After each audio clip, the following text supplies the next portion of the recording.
Hello MP board के students, कैसे हैं आप लोग। उम्मीद है सैंपल पेपर 1 के 2 पार्ट, सैंपल पेपर 2 के 2 पार्ट्स आपने देखे होंगे और अगर देखे हैं तो बिल्कुल आप लोगों को बहुत बेनिफिट मिलने वाला है। आज हम स्टार्ट कर रहे हैं सैंपल पेपर 3। जैसा कि मैंने आप लोगों से कमिटमेंट करा था उसी हिसाब से मैं काम कर रहा हूं। सैंपल पेपर 3 में आज स्टार्ट कर रहा हूं। इसके भी 2 पार्ट्स आप लोगों को मिलने वाले हैं। आप लोगों की क्वेरीज हैं, आपके कमेंट्स देखकर बहुत पॉजिटिव फीलिंग आती है मुझे कि मैं आप लोगों के साथ या हम लोग मिलकर जो मेहनत कर रहे हैं वो मेहनत हम लोगों की यूटिलाइज हो रही है। तो यार इसको पूरा यूटिलाइज करो, फाइनल एग्जाम को बहुत अच्छा करके आओ, 70 में से 70 स्कोर करो या 65 प्लस स्कोर करो, तब जाकर लगेगा कि हमारी मेहनत 100% यूटिलाइज हुई है। ये काम जो सैंपल पेपर का हम कर रहे हैं, अगर मेरे पास टाइम है होता, थोड़ा सा मजबूरी है हमारे पास नंबर ऑफ डेज कम है।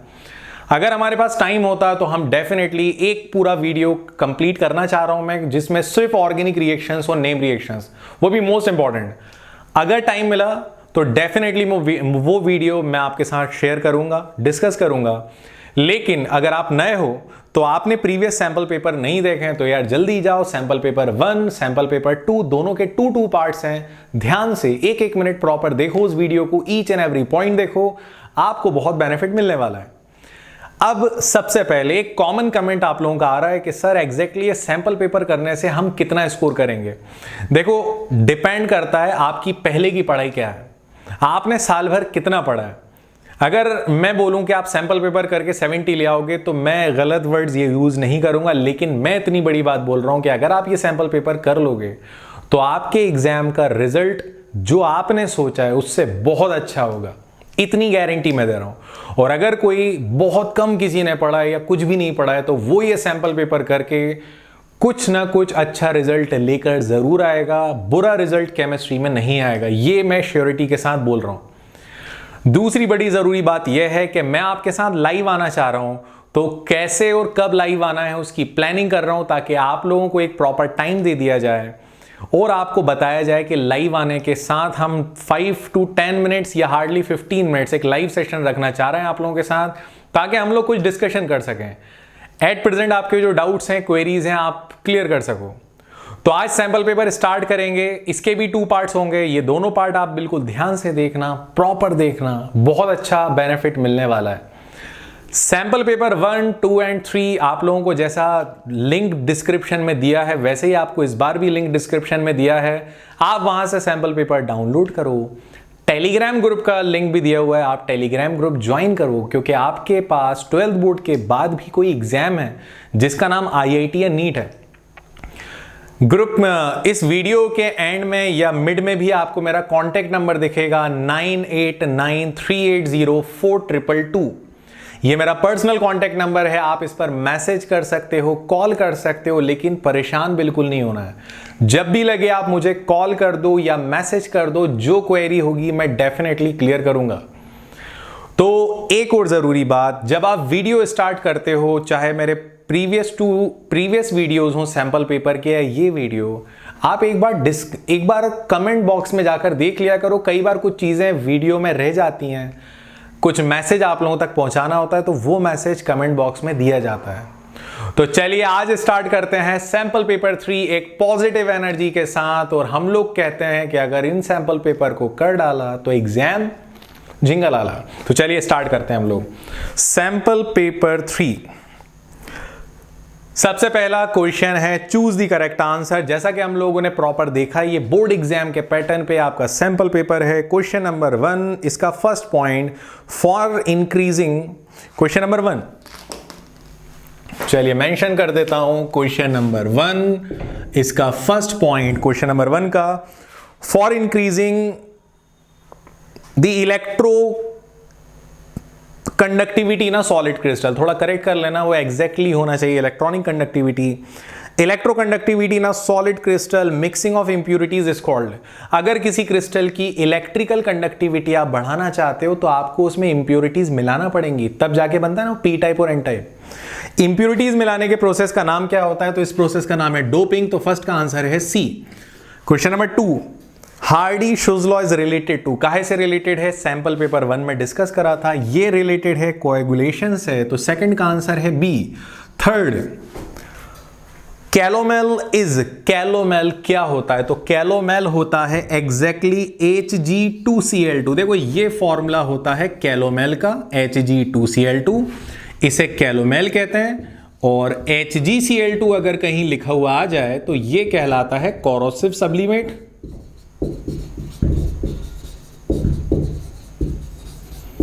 इसे हम लोग बोलते हैं कोरोसिव सब्लिमेट।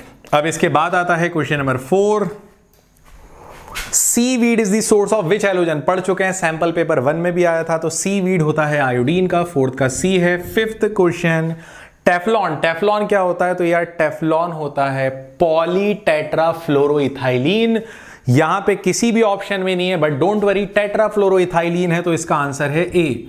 सही नाम होना चाहिए था पॉलीटेट्राफ्लोरोइथाइलीन, बट कोई बात नहीं, ऑप्शन में पॉलीवर्ड नहीं है तो हमें परेशान नहीं होना है। हमने देखा पॉली नहीं है तो टेट्राफ्लोरोइथाइलीन, सिंपल है। तो इस तरह हमारे क्वेश्चन नंबर 1 के 5 पॉइंट्स और उन 5 के answer. Question number 2, fill in the blanks. Question number 2, तो 2 का first, the ratio of cation and anion present in a crystal. Crystal में कैटायन डिवाइडेड बाय एनायन जो होता है उसको कहते हैं रेडियस रेशियो।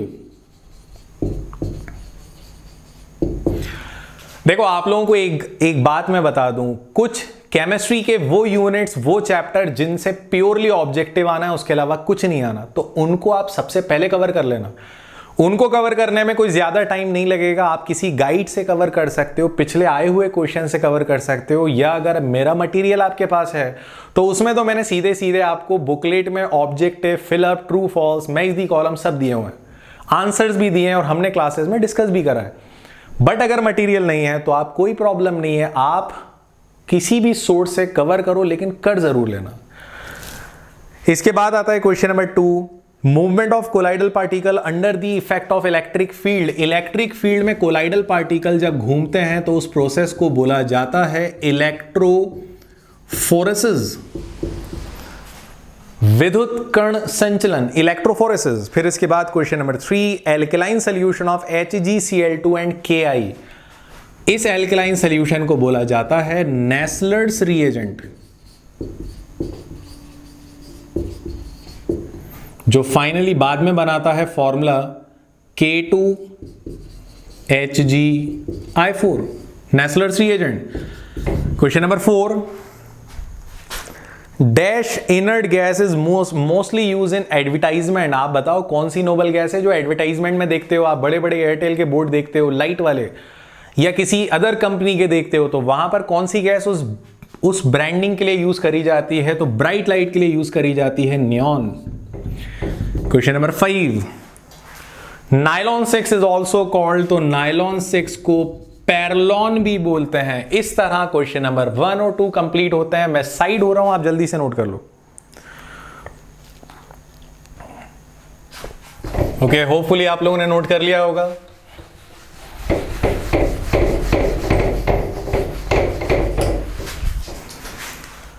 चलिए आते हैं क्वेश्चन नंबर 3 पर। पहला है, आंसर इन 1 वर्ड या 1 sentence, what type of crystal is SiC, silicon carbide कौन सा क्रिस्टल है? तो ये होता है कोवेलेंट क्रिस्टल या कोवेलेंट सॉलिड। फिर दूसरा पूछा गया है, who use word crystal. Correction करो, ये क्रिस्टल वर्ड नहीं है, ये है कैटलिस्ट। इसमें करेक्शन करो, who use word catalyst for the first time. तो पहली बार कैटलिस्ट वर्ड यूज करा था बर्जीलियस ने।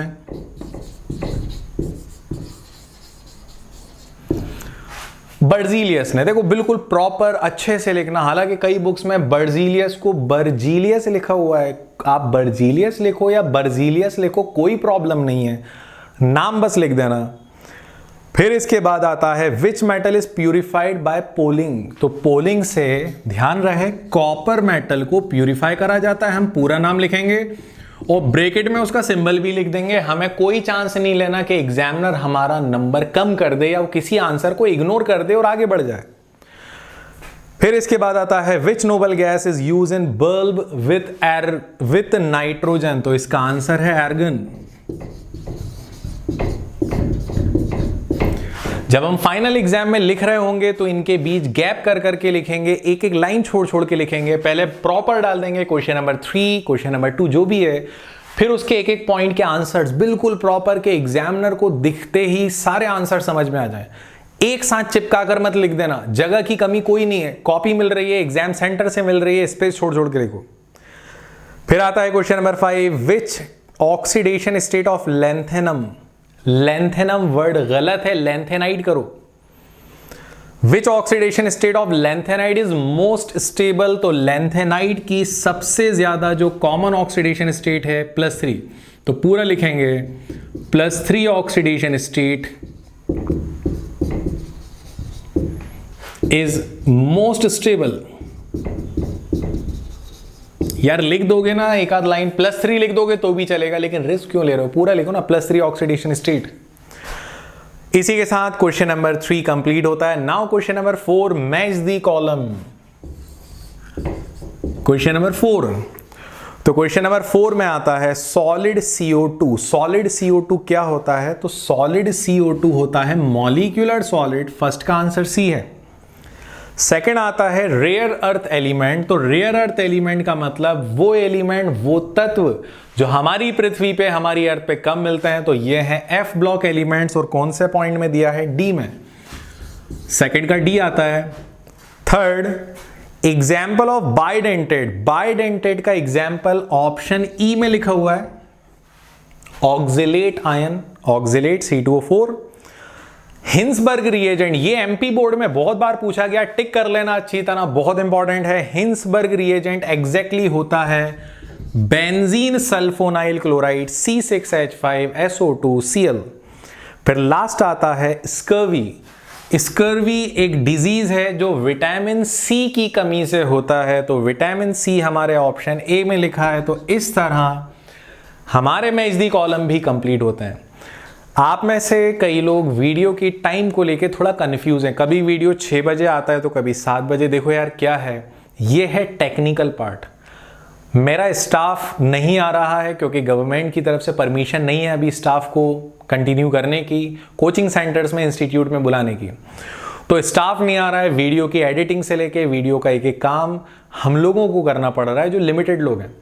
फाइनली अपलोडिंग में थोड़ा सा टाइम लग जाता है, तो कभी कभी 6 की जगह 7 हो जाता है, तो आप बिल्कुल परेशान मत होना। कमिटमेंट करा है, वीडियोस आप तक बिल्कुल पहुंचेंगे। टाइम थोड़ा बहुत ऊपर नीचे हो, क्योंकि मैंने टाइम बोला ही नहीं था, मैंने आपसे पहले ही बोला था इवनिंग।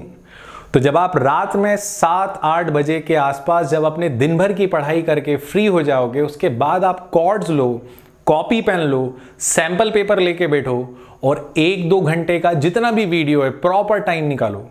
आप रिलैक्स भी फील करोगे और आपको चीजें भी सीखने को मिलेंगी। चलिए, तो क्वेश्चन नंबर 4 कंप्लीट होता है। इस तरह हमारा सेक्शन फर्स्ट कंप्लीट होता है, जिसमें हमें 5 मार्क्स के क्वेश्चन थे। 4 क्वेश्चन कंप्लीट हो गए, 20 नंबर आ गए यहाँ पे, 20 मार्क्स। अब सेक्शन सेकंड स्टार्ट होता है। जैसा कि हम जानते हैं सेक्शन सेकंड में 5 से लेके 7 तक हर क्वेश्चन 2 मार्क्स का है, 8 से लेके 10 तक हर क्वेश्चन 3 मार्क्स का है, 11 से लेके 15 तक 4 मार्क्स, और उसके बाद 16, 17 और 18 5 मार्क्स ईच। तो यहां तक आप नोट करो, फिर हम आगे बढ़ते हैं।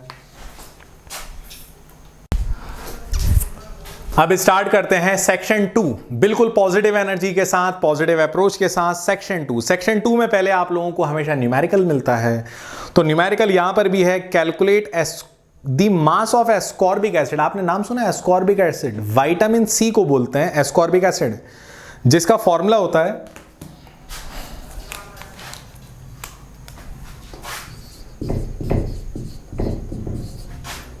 Ascorbic acid. ये एग्जैक्टली होता है विटामिन सी, जिसका फॉर्मूला होता है C6H8O6। अब थोड़ा सा ध्यान देना, बहुत आसान क्वेश्चन है, न्यूमेरिकल से आसान कुछ होता नहीं है, और ऑर्गेनिक तो और भी आसान होती है।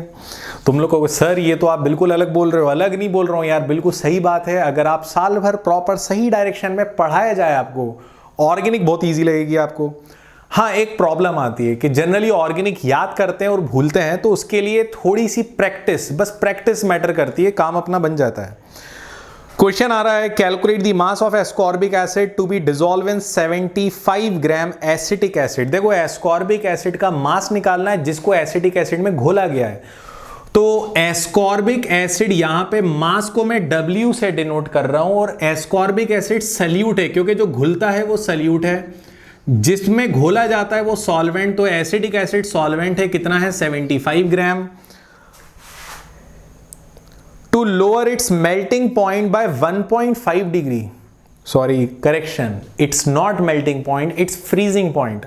करेक्शन कर लेना, फ्रीजिंग पॉइंट कितना कम हो रहा है 1.5 डिग्री। फ्रीजिंग पॉइंट में कमी को बोलते हैं depression in freezing point denoted by ΔTF। इसकी वैल्यू 1.5। यूनिट डिग्री हो तो रहने देना, केल्विन हो तो रहने देना, कन्वर्ट मत करना, रिमेंबर, क्योंकि ये भाई साहब ये चेंज है, किसी भी चेंज की यूनिट को कन्वर्ट नहीं करते हैं, रिमेंबर। अब इसके बाद KF दिया हुआ है, KF कितना है, KF क्या होता है KF? KF होता है molal depression constant, molal depression constant, जिसे क्रायोस्कोपिक कांस्टेंट भी बोलते हैं। चलिए, तो ये आ गया हमारे पास। यहां पर KF की वैल्यू भी दी गई है, कितनी दी है यार KF की वैल्यू 3.9 केल्विन kg पर मोल। चलिए तो स्टार्ट करते हैं। सबसे पहले एक बिल्कुल ध्यान से देखो, इस क्वेश्चन में सबसे बड़ी चीज पता है क्या दी है, ΔTF, depression in freezing point. तो फॉर्मूला लगेगा डिप्रेशन इन फ्रीजिंग पॉइंट का। डिप्रेशन इन फ्रीजिंग पॉइंट होता है ΔTF is equals to KF into small m, मतलब मोलैलिटी। मोलैलिटी को खोल दो, क्या आता है मोलैलिटी का formula, WB upon MB into WA, और अगर WA की वैल्यू ग्राम में है तो ऊपर आता है 1000। क्या यही होता है? बिल्कुल यही होता है। अब फाइनली मेरे पास, मुझे WB निकालना है, मेरे पास KF है, मेरे पास MB नहीं है, WA है, ये सब है। चलो पहले MB निकालते हैं। फॉर्मूला है C6H8O6। कार्बन का मास होता है 12, हमारे पास 6 कार्बन है तो मल्टीप्लाई बाय 6, ठीक है। हाइड्रोजन का मास होता है 1, हमारे पास 8 हाइड्रोजन है तो मल्टीप्लाई बाय 8। ऑक्सीजन का मास होता है 16, हमारे पास 6 ऑक्सीजन है तो मल्टीप्लाई बाय 6। करके देखो क्या आंसर आ रहा है इसमें, क्या आंसर आएगा, आप कैलकुलेट करो। इसका आंसर आएगा यहां पर 176 आ गया। इस 176 के बाद अब इसकी MB की वैल्यू उठाकर रख देते हैं, तो ये आ जाएगा ΔTF, इजी ΔTF की वैल्यू रख देते हैं। ΔTF कितना है 1.5 इज इक्वल्स टू KF की वैल्यू 3.9, मुझे WB निकालना है इंटू 1000 डिवाइडेड बाय MB कितना आ गया, MB आ गया भैया 176, और WA की वैल्यू है 75। WB को छोड़ के सबको भेज दो उधर, तो क्या आ जाएगा ये, अगर मैं WB को छोड़ दूं बाकी 1.5 के साथ, ये दोनों नीचे हैं वो ऊपर जाके मल्टीप्लाई हो जाएंगे, क्या आ जाएगा 176 इंटू 75 डिवाइडेड बाय 3.9 इंटू 1000। बस सिंपल है। अब आप अप्रॉक्स लो, कैलकुलेट करो, आंसर 5.2 समथिंग आ जाएगा, 5.06 या 5.08 आ जाएगा। बस यूनिट ग्राम लिख देना। इस तरह आपका क्वेश्चन नंबर 1 सॉल्व हो जाता है। कैलकुलेशन में यह आंसर नहीं आया, मत परेशान होना, आंसर नियर इसके आसपास भी आएगा, चलेगा, रिमेंबर, लेकिन बहुत ज्यादा डिफरेंस नहीं आना चाहिए आंसर में। आप लोग इसे नोट कर सकते हो। क्वेश्चन नंबर 5 का जो और है, write down went of equation, मैं अपने प्रीवियस सैंपल पेपर में डिस्कस कर चुका हूं, 2 मार्क्स का। चलो फिर से कर देता हूं। वेंट ऑफ इक्वेशन क्या है, ये है pi V is equals to nRT। n होता है given mass upon molecular mass, तो रख देते हैं इक्वेशन नंबर 1 में, तो क्या आ जाएगा, pi V is equals to W upon M, ये मैंने n की जगह रखा इंटू RT। हमें मॉलिक्यूलर मास निकालना है, तो बस कैपिटल M को ले जाओ लेफ्ट साइड, पाई और V को दोनों को ले जाओ राइट साइड, तो क्या आ जाएगा, capital M is equals to W into R T divided by pi into V. हो गया काम कंप्लीट। 2 मार्क्स का क्वेश्चन था, मिल गए 2 मार्क्स, सिंपल है। चलो आगे बढ़ते हैं क्वेश्चन नंबर 6 पर। पहले से नोट कर लो, ये 5th का और था। चलिए आते हैं क्वेश्चन नंबर 6 पर। बड़ा अच्छा क्वेश्चन है, 2 मार्क्स का है। What is gold number? Gold number क्या होता है? आपको पता है गोल्ड नंबर क्या है? मैं आपको समझा रहा हूं, बहुत ईजी है। देखो क्या होता है, लायोफिलिक द्रव रागी, लायोफिलिक, लायोफोबिक, द्रव विरागी कोलॉइड। ये द्रव रागी है, लायोफिलिक, सॉल्वेंट लविंग, ये सॉल्वेंट हिटिंग। अब क्या होता है, ये दोनों में से लायोफोबिक जो है ये बहुत जल्दी इसका हो जाता है कोआगुलेशन। क्या हो जाता है इसका? कोआगुलेशन। हम चाहते हैं, ये जम जाता है, कोआगुलेशन का मतलब जम जाना, इकट्ठा हो जाना। हम चाहते हैं कि यार ये लायोफोबिक को बचा लें किसी तरह, इसका कोआगुलेशन होने से रोक दें।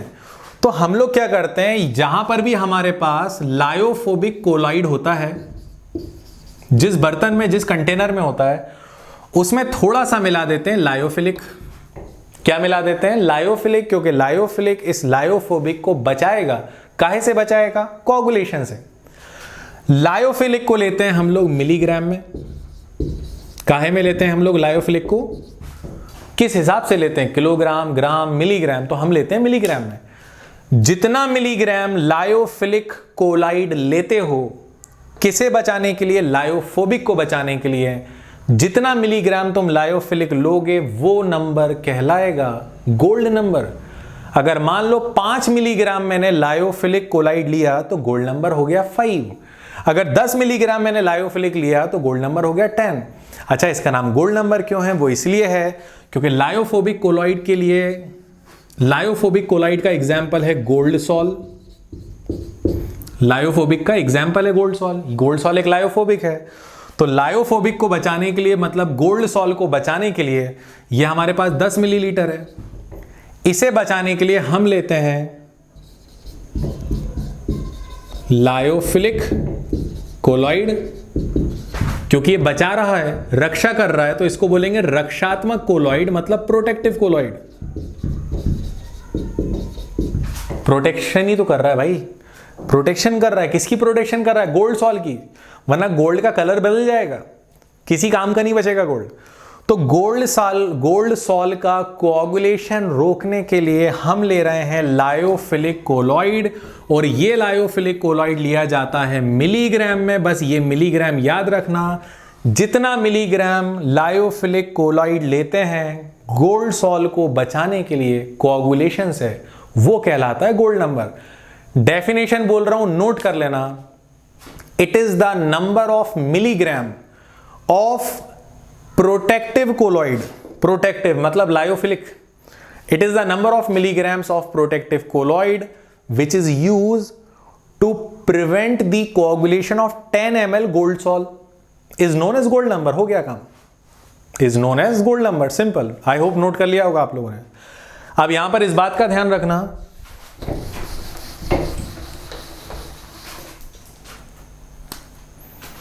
एग्जाम्पल दे रहा हूं, पहले तो इस बात का ध्यान रखना, smaller the gold number, more will be the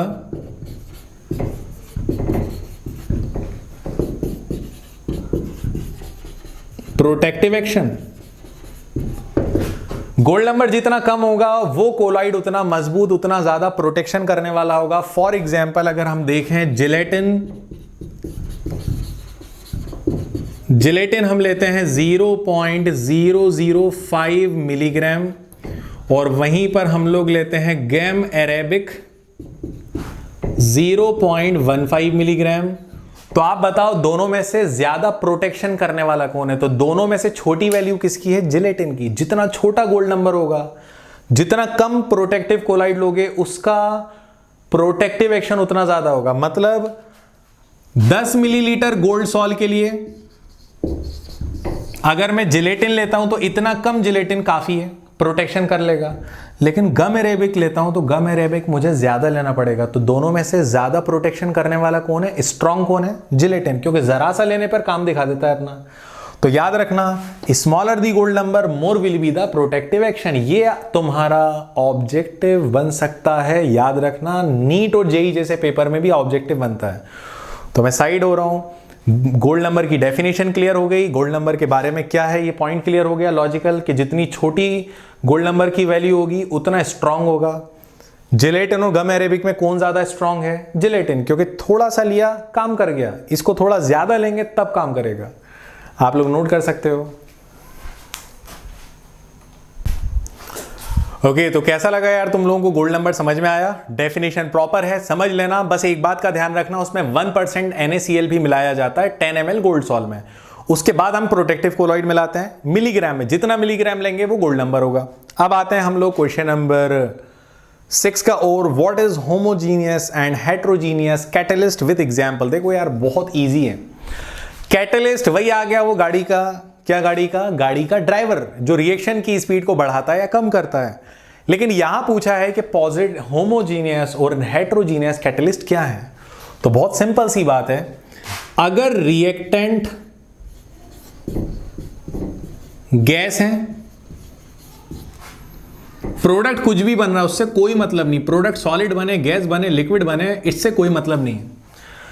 अगर रिएक्टेंट और कैटलिस्ट जो आप ले रहे हो उसकी फिजिकल स्टेट दोनों की अलग अलग है, जैसा कि इस रिएक्शन में आप देख रहे हो कि रिएक्टेंट गैस है लेकिन कैटलिस्ट सॉलिड है, तो ऐसे कैटलिस्ट या ऐसे रिएक्शंस को हेट्रोजिनस कैटेलाइसिस बोलेंगे और ऐसे कैटलिस्ट को क्या बोलेंगे, हेट्रोजिनस।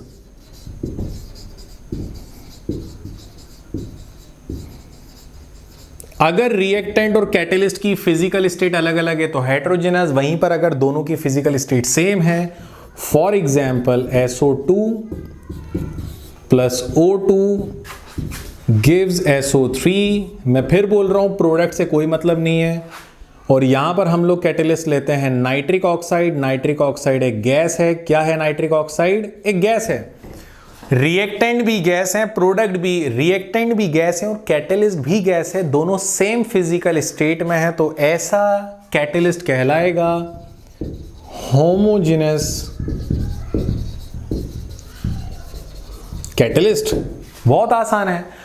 अगर रिएक्टेंट और कैटलिस्ट डिफरेंट फिजिकल स्टेट में है तो हेट्रोजेनस, और अगर सेम फिजिकल स्टेट में है तो होमोजेनस। बहुत इजी है, तो आप लोग इसको देख लेना। अच्छा, मेरा आपसे एक बड़ा इंपॉर्टेंट क्वेश्चन है, क्या आप लोग चाहते हो कि आपके 12th बोर्ड के एग्जाम के बाद जिस तरह ये सैंपल पेपर डिस्कस कर रहे हैं उसी तरह 10 दिन 12 दिन का एक टारगेट सेट करके जेईई या नीट के पेपर्स या इंपॉर्टेंट क्वेश्चंस या टॉपिक्स हम डिस्कस करें? अगर चाहते हो तो कमेंट जरूर करना। तो चलिए, ये हो गया हमारा हेट्रोजेनस। अब इसके बाद आते हैं हमारे नेक्स्ट क्वेश्चन पे। Question number 7, what are chelates. चलो स्टार्ट कर रहा हूं, इसे नोट कर लो।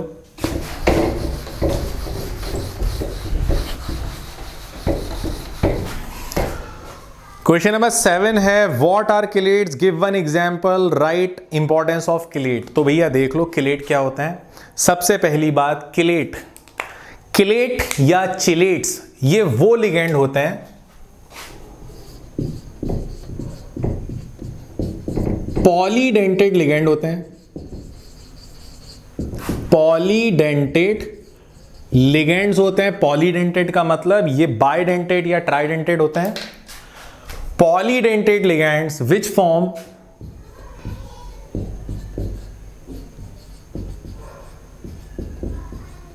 Ring like structure around metal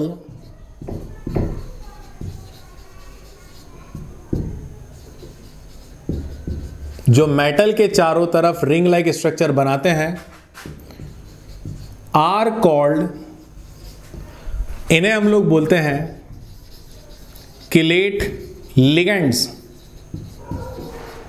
क्या बोलते हैं इन्हें हम लोग? Chelate ligand. तो किलेट का मतलब होता है रिंग, मेटल से ऐसे जुड़ते हैं कि उसके चारों तरफ रिंग लाइक स्ट्रक्चर बनाते हैं, इन्हें किलेट लिगेंड बोलते हैं। चलो एग्जांपल देख लेते हैं हम लोग।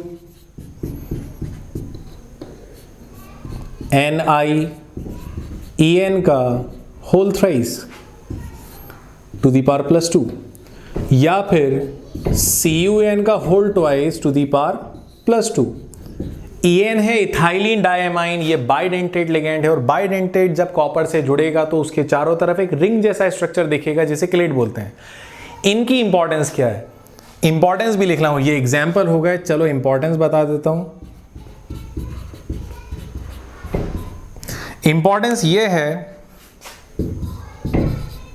Due to presence of chelate ligand stability of complex increases,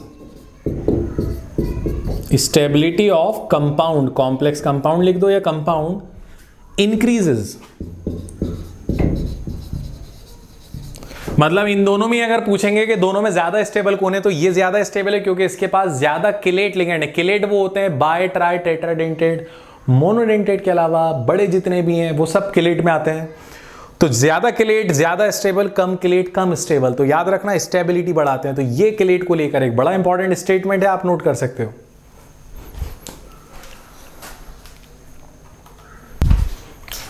question number 7 का और जिसमें पूछा गया है फेरोसीन और जीज सॉल्ट। देखो आप लोग अपने चैप्टर में पढ़ोगे ऑर्गेनोमेटेलिक कंपाउंड जिसमें सिग्मा बॉन्ड और पाई बॉन्ड वाले होंगे। तो पाई बॉन्ड वाले में सबसे पहले आता है जीज सॉल्ट, ये और है जीज सॉल्ट। देखो जीज सॉल्ट जो है इसको पहली बार 1830 में जीज नाम के साइंटिस्ट ने देखा था, ऑब्जर्व करा था। इसका फॉर्मूला होता है के PtCl3 C2H4। अब क्योंकि इसमें पाई बॉन्ड है, डबल बॉन्ड मतलब पाई बॉन्ड, डबल या ट्रिपल में पाई बॉन्ड तो आता ही है। पाई बॉन्डेड ऑर्गेनोमेटेलिक कंपाउंड में जितने कार्बन होते हैं उतना नंबर, एक ग्रीक लेटर ईटा लगाते हैं, ईटा, और उसकी पावर में वो नंबर लगा देते हैं। तो ये हो गया जीज सॉल्ट। इसका स्ट्रक्चर कैसे बनेगा, तो स्ट्रक्चर ऐसे बनेगा, अगर मैं K और ब्रैकेट को हटा दूं तो K पे प्लस और ब्रैकेट पे माइनस आ जाएगा, बस इतना स्ट्रक्चर चाहिए। तो हमारे साथ प्लेटिनम है, प्लेटिनम विथ 3 क्लोरीन, और यहां पर एक बॉन्ड जो है वो कहीं ना कहीं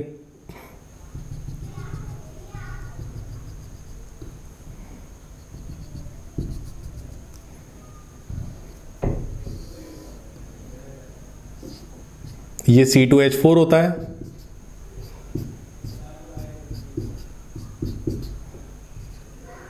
इसके पाई इलेक्ट्रॉन से जुड़ा हुआ है, और फाइनली ये जिस ब्रैकेट में है उस ब्रैकेट पे है माइनस चार्ज, और उस ब्रैकेट से पहले जो K है उस पे प्लस चार्ज। स्ट्रक्चर में ईटा नहीं आता, ये सिर्फ फॉर्मूले में आता है, स्ट्रक्चर में नहीं आता। तो ध्यान रखना, फॉर्मूले में आएगा, स्ट्रक्चर में नहीं आएगा।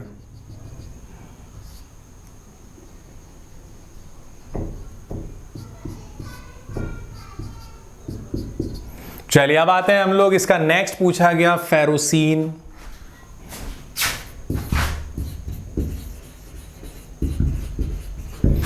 फेरोसीन में बेसिकली हमारे पास आयरन है, आयरन के साथ C5H5 है, और जैसा कि हमने सीखा है कि ये वो कंपाउंड है जिसमें जितने भी कार्बन है उसको ईटा की पावर पे डिनोट करते हैं। तो ईटा की पावर पे 5 आएगा, to the whole twice.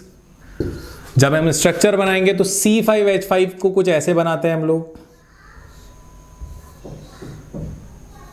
C5H5 पहला बन गया, दूसरा C5H5 बन गया, और दोनों के पाई इलेक्ट्रॉन से कनेक्टेड है आयरन, ये बन गया फेरोसीन। और आपको पता है C5H5 को क्या बोलते हैं? C5H5 को बोलते हैं साइक्लोपेंटा डाइइनाइल रिंग, और ये एक ऑरेंज रेड कलर कंपाउंड है। ऑरेंज रेड कलर का कंपाउंड है, दोनों आते हैं पाई बॉन्डेड ऑर्गेनोमेटेलिक कंपाउंड की कैटेगरी में। दोनों की थ्योरी पे एक लाइन काफी है, लेकिन स्ट्रक्चर और एग्जाम्पल फॉर्मूला जरूरी है, आप देख लो, इसे नोट कर सकते हो।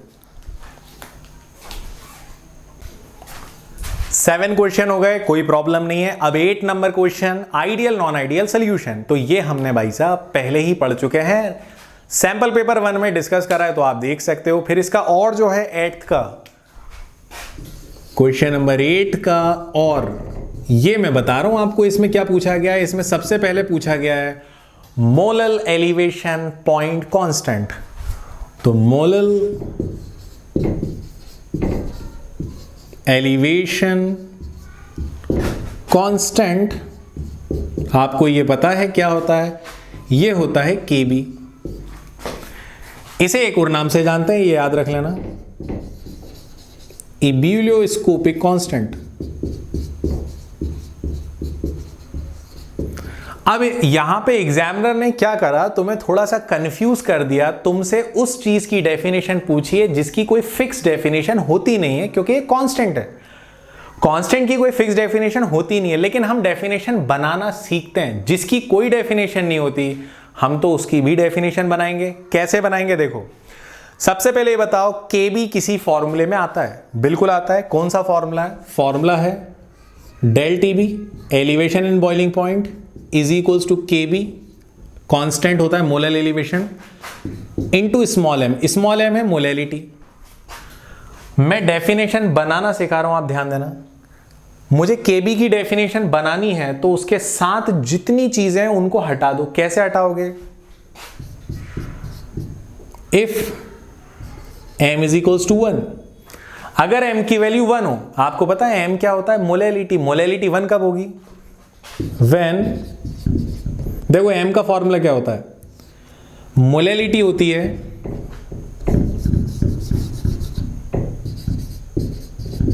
मोलैलिटी का फॉर्मूला होता है number of mole divided by mass of solvent. Molality का फॉर्मूला क्या होता है? Moles divided by mass. काहे का मास? सॉल्वेंट का। अब तुम लोग खुद बताओ, मुझे m की वैल्यू 1 चाहिए, तो 1 चाहिए तो क्या मैं मोल्स को 1 ले सकता हूं? 1 मोल। क्या मैं सॉल्वेंट का मास 1 किलोग्राम ले सकता हूं? अगर ऐसा करूंगा तो m की वैल्यू कितनी आ जाएगी? 1। तो फाइनली जब m 1 हो जाएगा तो डेल टीबी क्या हो जाएगा? केबी के बराबर। चलो बन गई डेफिनेशन। कैसे बनी? Molal elevation constant is equals to elevation in boiling point when 1 mole of solute is dissolved in 1 kilogram solvent। हो गया complete. Molal elevation constant is equals to elevation in boiling point. ये elevation in boiling के कब इक्वल होता है? When 1 mole of solute, solute का 1 mole is dissolve in 1 kilogram of solvent. Simple है, जब 1 मोल 1 किलोग्राम के बराबर होगा तब m तो 1 हो जाएगा, तो फाइनली kb किसके बराबर होगा? डेल टीबी के। It is very simple. फिर से रिपीट कर रहा हूं, नोट कर लो।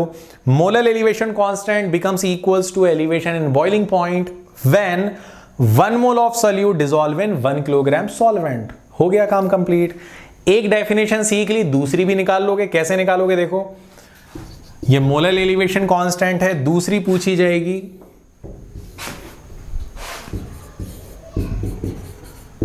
मोलल डिप्रेशन कांस्टेंट KF, और इसे हम लोग और क्रायोस्कोपिक कांस्टेंट भी बोलते हैं। अब आप साफ देख सकते हो क्रायोस्कोपिक कांस्टेंट मतलब फिर से वही KF की डेफिनेशन पूछी है, तो कैसे निकालेंगे? सबसे पहले फॉर्मूला देखा यार, कौन से फॉर्मूले में आता है? तो यह आता है KF इंटू एम। अब मैं m को 1 करूंगा तो 1 तब होगा जब m क्या होता है? Number of mole divided by mass of solvent. जब नंबर ऑफ मोल्स सल्यूट के कितने हो? 1, और सॉल्वेंट का मास कितना हो? 1 किलोग्राम। तो ऐसी सिचुएशन में मोलैलिटी 1 होगी, और जब मोलैलिटी 1 होगी तो डेल टीएफ काहे के बराबर हो जाएगा? KF के। डेफिनेशन बन गई। कैसे बनी? Molal depression constant becomes equals to depression in freezing point when 1 mole solute 1 mole is dissolve in 1 kilogram solvent. That's it. हो गया काम कंप्लीट। और ध्यान रखना, चाहे केबी हो, इसकी यूनिट होती है केल्विन केजी पर मोल, चाहे केएफ हो, भैया केएफ जो होगा उसकी भी यूनिट होगी केल्विन केजी पर मोल।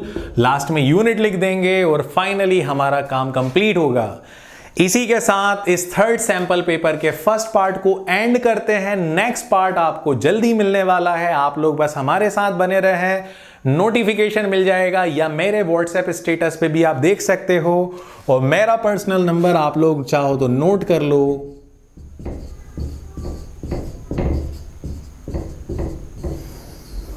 ये मेरा पर्सनल कांटेक्ट नंबर है। किसी भी तरह की क्वेरी के लिए, इवन 12th आफ्टर 12th किसी भी तरह की क्वेरी के लिए, करियर काउंसलिंग, कुछ भी प्रॉब्लम लगे आप बिल्कुल डिस्कस कर सकते हो, कॉल कर सकते हो।